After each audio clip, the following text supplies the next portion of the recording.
Parler d'Europe sociale, c'est bien. L'appliquer, c'est mieux. Or, pour l'heure, force est de constater de la part de la Commission européenne un manque de traduction des paroles en actes. D'un côté, elle a co-signé un socle européen des droits sociaux à l'occasion du grand sommet européen dédié de Göteborg. Mais de l'autre côté, elle laisse prospérer impunément en Europe des firmes dont le modèle économique repose sur la négation des droits sociaux les plus élémentaires. Je pense notamment à la compagnie aérienne Ryanair, insulte permanente au concept même d'Europe sociale. Par accumulation de dumping social en toute impunité, ce cas concret suffit à prouver qu'à l'heure où j'écris ces lignes l'Europe sociale est une farce. Pendant des années, Ryanair a fait signer à ses salariés des contrats de travail selon lesquels ils travaillaient en Irlande, au motif spécieux de l'immatriculation irlandaise des appareils à bord desquels ils étaient affectés, tout en indiquant dans les mêmes contrats que leur base était l'aéroport belge de Charleroi. Son but était de pratiquer le dumping social, en appliquant ainsi le droit du travail irlandais moins protecteur que le droit du travail belge. Il a fallu rien moins qu'un arrêt de la Cour de justice de l'Union européenne, le 14 septembre dernier, pour sommer Ryanair de mettre un terme à ce montage. Malgré cette bonne nouvelle judiciaire, dont le respect effectif par Ryanair reste incertain, cette compagnie reste plus largement championne de l'écrasement des droits sociaux de qui travaille pour elle.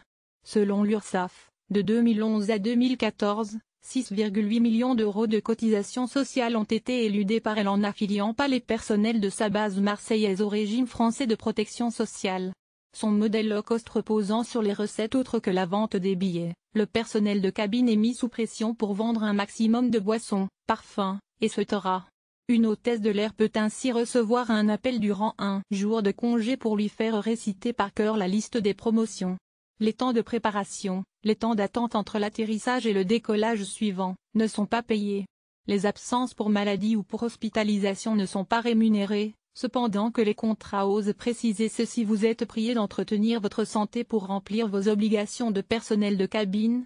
Cela conduit des personnels de cabine à travailler lorsqu'ils sont malades, au mépris de la réglementation, de peur d'avoir à subir une convocation à Dublin mobilisant au total une demi-journée, qui ne leur sera pas payée.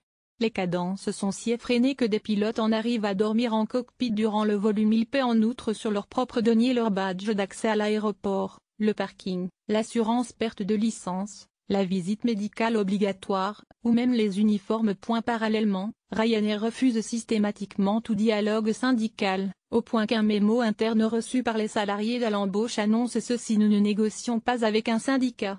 Les pilotes en sont venus à se constituer en syndicat anonyme, le Ryanair Pilot Group RPG, pour tenter tout de même de défendre leurs droits.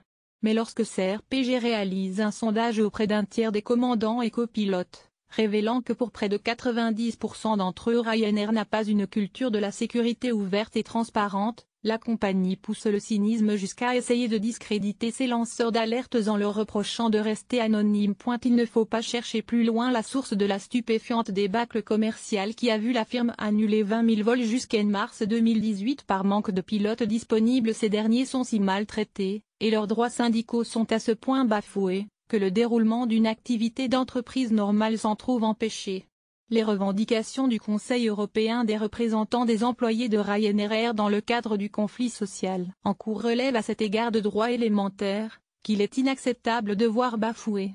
Ces pilotes exigent en effet, notamment, d'avoir un contrat dépendant du droit du pays dans lequel ils sont basés et non pas du droit irlandais, de pouvoir être représentés par un syndicat sans que ses membres soient menacés de représailles par la compagnie, de pouvoir prendre des congés d'été, d'être payés pour leur temps d'attente entre deux vols, de ne plus avoir à payer leur hôtel sur leur propre denier lors des transferts, et de bénéficier d'un plan de retraite et de soins de santé qui soit financé par l'entreprise. Réponse de la compagnie: le refus catégorique de toute négociation avec l'Air. Face à Ryanair, que fait la Commission européenne, elle qui prétendit au sommet de Göteborg défendre les droits sociaux des Européens? Rien. Elle n'est pourtant pas sans armes.